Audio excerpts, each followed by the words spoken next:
Right. Welcome, welcome to an episode of Purple Politics. If you're new to my channel, uh, we like to speak about politics and popular culture. I have a pretty new channel. I'm gonna wait for to see if we can get some people to join the channel before I get into my heavy topics. Um, basically, basically, I want to speak about my opinion as a black conservative about Charlie Kirk. Um,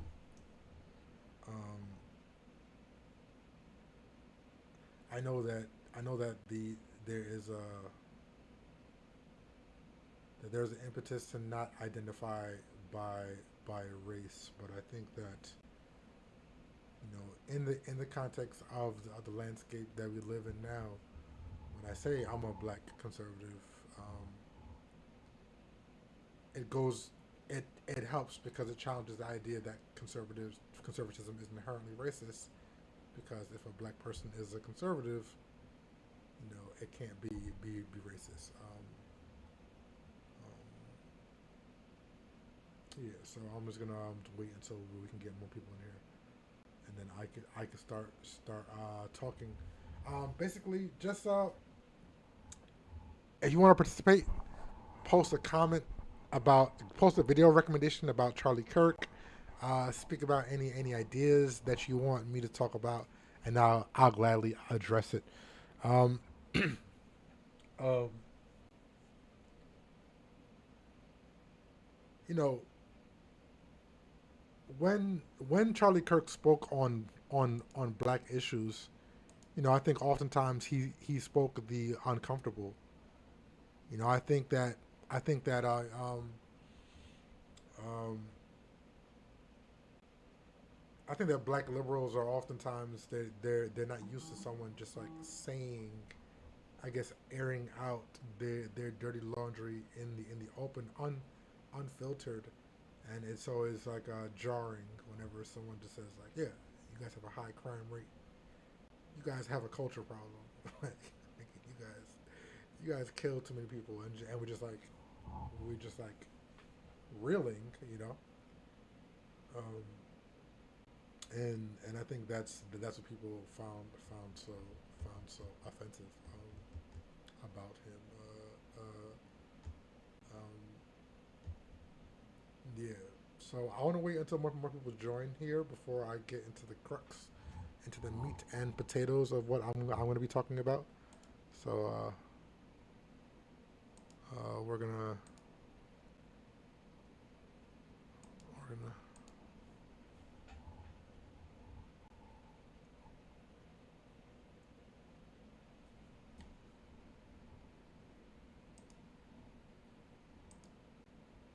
warning the stream one.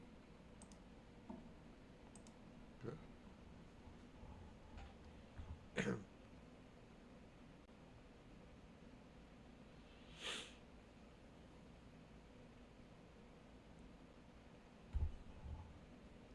Right. Again, if you join, please post a comment in the chat, and I'll gladly speak to you guys about any topic that you want to talk about.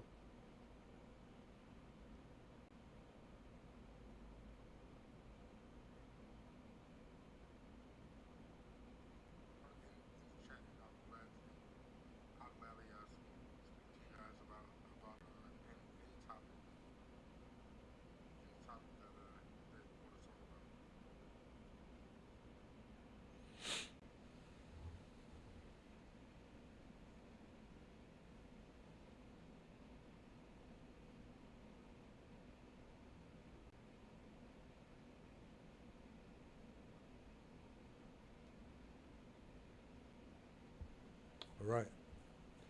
So if you're joining us, please make sure you leave a comment down below.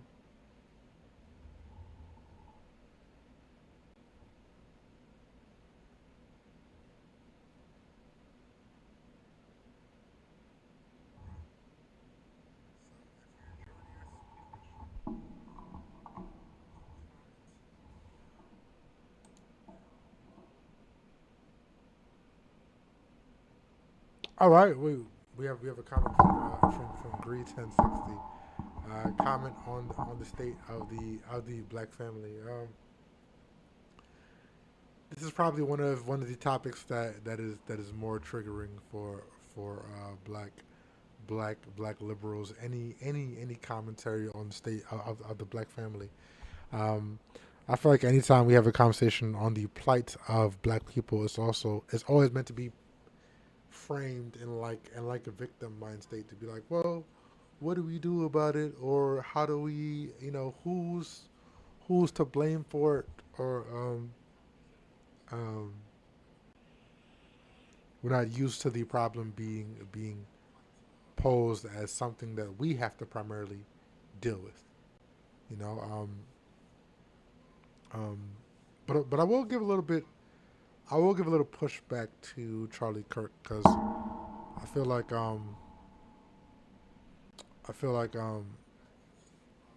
one thing that is lost on conservatives is that when we speak about the decline of of the state of the black community, it almost seems like conservatives make the implication that because of integration or because there's less racism, the black community kind of sunk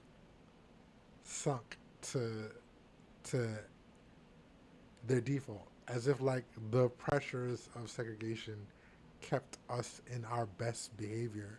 But contrary to that opinion, I actually believe that, and this is the ball that I think that is dropped in conservatism, is the idea that the embrace of progressive liberal values is what led to the downfall of the black family. Um, this idea that the nuclear family is a social construct that it is unnecessary. This idea that gender roles are not necessary. Um, this materialism, this consumerism, this atheism. I think this is largely what led to the disintegration of the black of the black community. Um, and so I feel like I feel like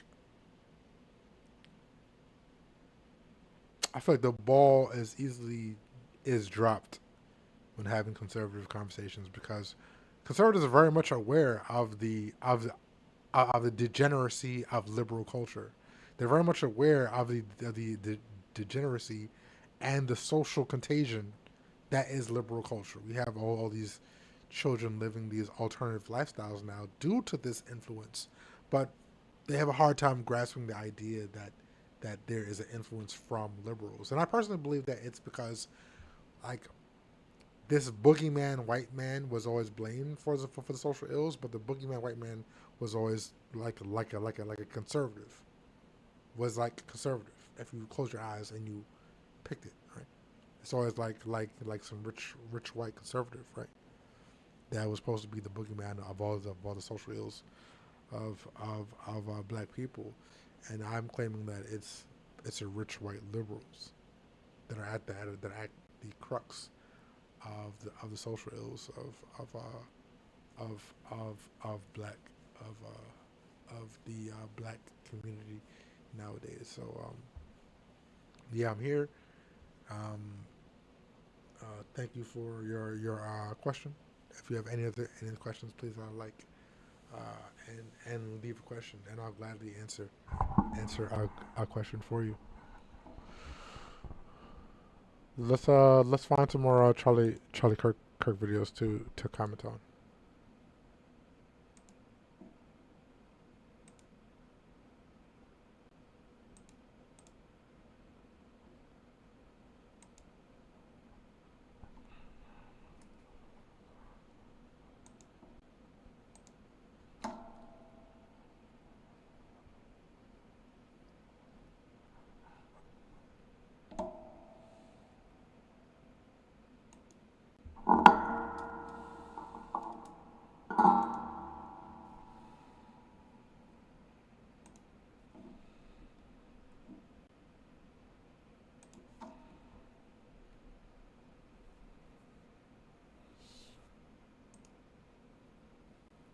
If you're an illegal alien, this runway is your future because you're headed home.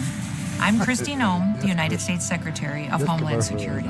If you download the... Do you feel proud of yourself for debating college kids who are unprepared to speak in front of an audience like yourself? Hold on.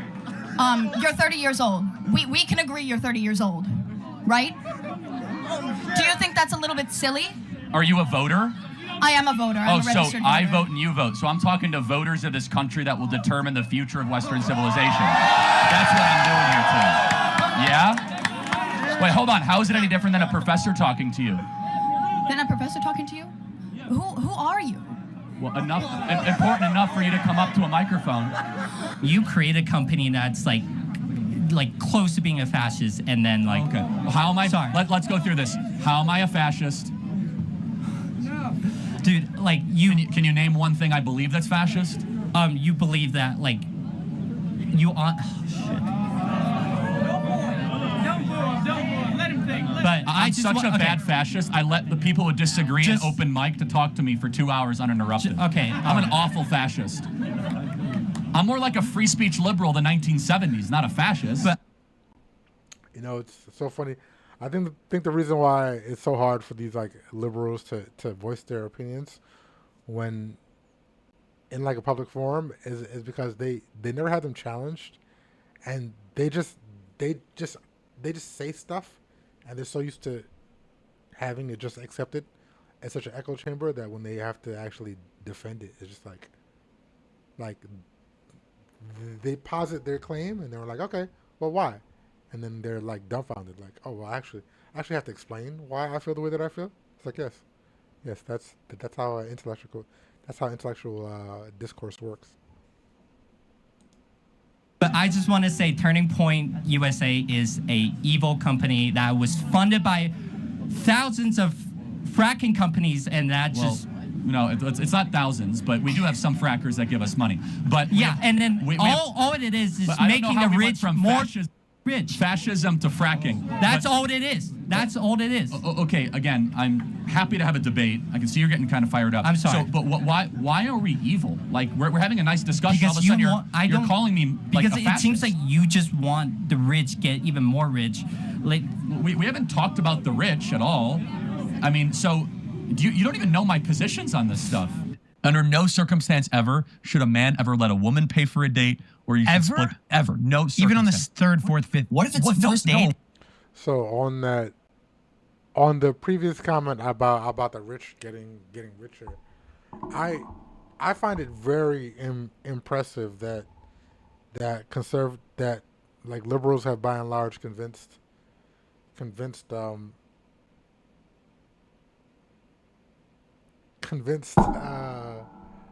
most people that like the conservatives have all the money, and like that's a funny way that I like to red pill my my liberal friends. I'll be like, wait, so you think that the conservatives have all the money? You think the conservatives are the party of the rich? I'm like, we live in New York, like Wall Street, like we live in California, like Washington State, like all the tech companies. You think all the money is in Alabama? You think all the money is in like Louisiana? I know Texas has some money, but you think all the money is in all of these conservative locations? And then they're just like, and I tell my liberal black friends, I said, the liberals keep us so poor that we think that the conservatives have all the money. So that's funny. But let's hear some more Charlie Kirk. R.I.P. Charlie. And you're just nodding for anything. Okay, well, period. Well, okay, so what kind of world are we living in? Well, hold on a second. I agree with you. If I'm dating a girl, I would pay for everything. Everything. Yeah, everything. However, I could see for other people that might be in a different financial position, you pay for 10 dates and then she's like, you know what, I want to treat you. Well, that's totally different. No, what we're talking about is like, well, we're gonna alternate. Like, well, what's your serious and she wants to take you out to something for a nice dinner, and you might, by the way, if you have the intent to marry, you're already like kind of blending finances. Like, I get that psychologically, but like if you're like, oh, we'll take turns. Like, oh, you pay this time, I pay this time. What's your advice to a girl who the guy she's currently seeing, he says that? Oh, do not marry that man. But here's the thing. I feel like they should always break offer. Great. But they should offer. They should pull up. And like, it's so funny that even in like when you grow up in like a liberal culture, right? When the rubber meets the road, my empowered counterparts, they have their own money, but they would prefer for the guy to spend their money. Like, even when they're like empowered, like they might say it to flex, but I think by and large, a majority of them will expect a man to like pay for a majority of expenses, especially if they go out to eat. I mean, they even if they might hide it by saying, oh well, whoever asked the person out to eat should pay, but due to sex dynamics, by and large, the male is going to be asking the female out to eat. So by default, it's usually going to be the man paying. So it's funny how a lot of when the rubber meets the road, a feminist will often rely on traditional social principles, right? Not the credit card. The woman? Of course not. Just to offer. No. It's a nice gesture. No, by the way, no. This is feminism. Feminism is that you have to be this like self-independent. This is not a nice gesture. It's you trying to be like egalitarian. No. You as women should want to be provided for. In fact, you should have an expectation that you as a woman are so important and so critical and so necessary and beautiful that it shouldn't even be a question. Do you view democracy as an American value, something that's very important to the fabric of this country? No. Where is democracy in the U.S. Constitution? Oh, okay. So are you... No, hold on. Where is the word democracy? I don't think the word democracy is in the Constitution. So where is the word democracy in any of the founding fathers? A lot of the founding fathers had extremely elitist viewpoints around who should... Hold on. I just want to... You said the word democracy, so I want to get back to our roots. Yes. Where is democracy mentioned? In the Federalist Papers, the Constitution, or the Declaration? I think it's good that this country has moved away from things that were explicitly believed by the founding fathers. in the Federalist Papers, and it's mentioned negatively as a problem. So you ask me, is democracy a fundamental American value? I say no. Okay. Because I go back to our roots. And Hamilton, Madison, and Jay... Oh, I know that Hamilton was anti-democracy. Hold on, these people thought that people should be owned as I want to be property. clear. I am pro-representative government, okay, but I'm not pro-democracy. That's a big difference, and that distinction's important. But you asked very specifically about democracy, which is not an American value. It never has been and never should be, because what is democracy? Democracy is majority rule no matter what.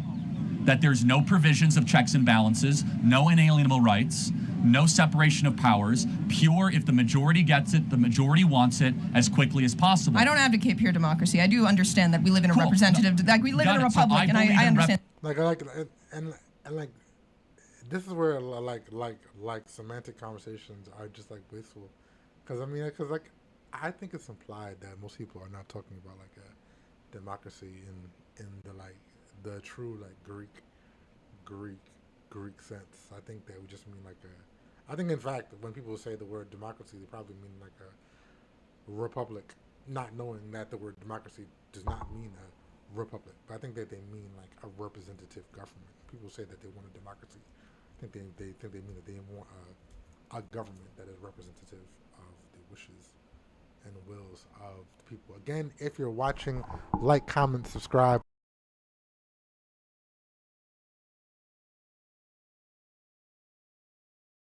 You're a stochastic terrorist. What is that? You're targeting a minority group. You're targeting trans people Got specifically.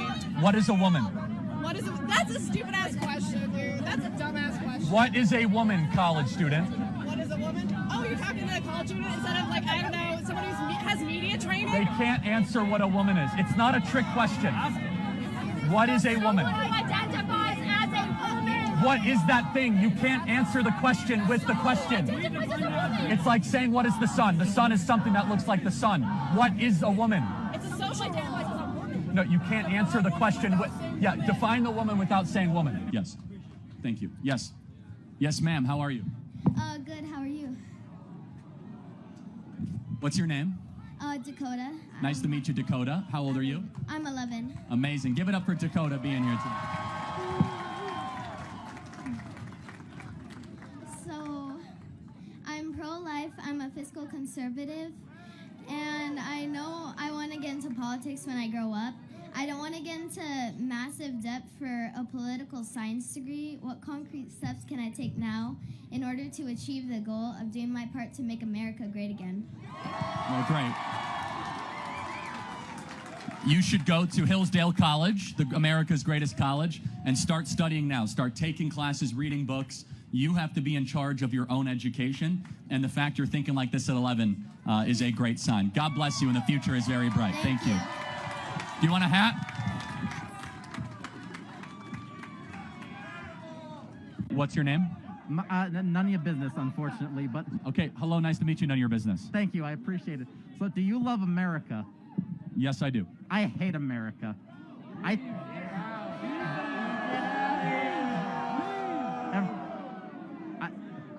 Every state in the USA should be an independent country.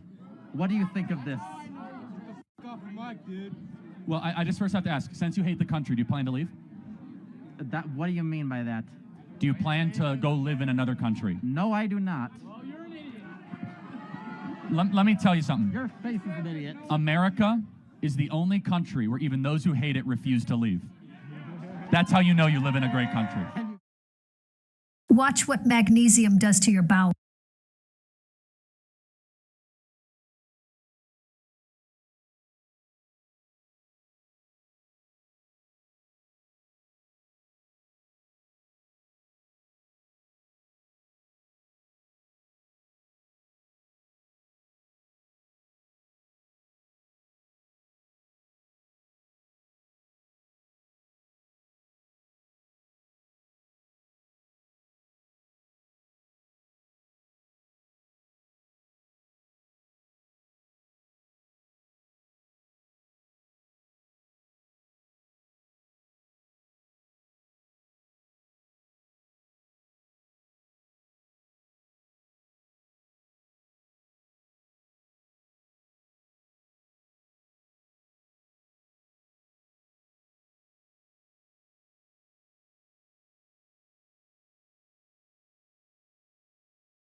If you have to wipe more than 4 times after you poop, here's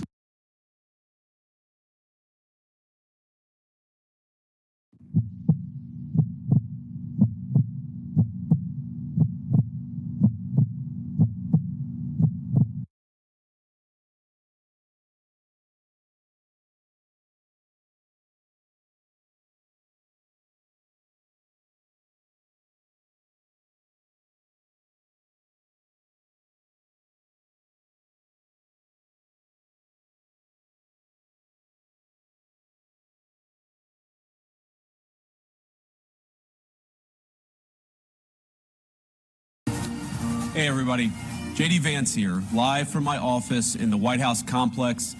and filling in for somebody who cannot be filled in for, but I'm going to try to do my best, my dear friend, the great Charlie Kirk. The last several days have been extremely hard for our country. They've been hard for me, hard for my family, hard for the countless people in this building who knew and loved Charlie Kirk, and of course, they've been hardest most of all for his darling wife, Erica, and their two beautiful children. The thing is, every single person in this building, we owe something to Charlie. He was a joyful warrior for our country. He loved America. He devoted himself tirelessly to making our country a better place. He was a critical part of getting Donald Trump elected as president, getting me elected as vice president. And so much of our success over the last 7 months is due to his efforts, his staffing, his support, and his friendship. I don't think that I'm alone in saying that Charlie was the smartest political operative I ever met.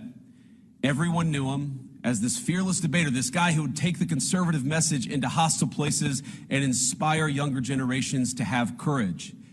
One thing that's hit a lot of those young Americans over the last week was how Charlie was there for them when others were not. When they were afraid to speak their minds, when they were afraid of what a professor would say, when they were afraid that they would be shouted down by their peers, Charlie was there, showing them that they could be courageous and that they could be bold. Charlie was a visionary. He was a luminary. He brought together people. He didn't just teach people how to speak. He didn't just teach people what to say. He didn't just teach people they could actually speak their mind on campus. He created a whole social network for an entire generation of young people. I know people who met their husband, who met their wife, who met the best man at their wedding at a TPUSA event.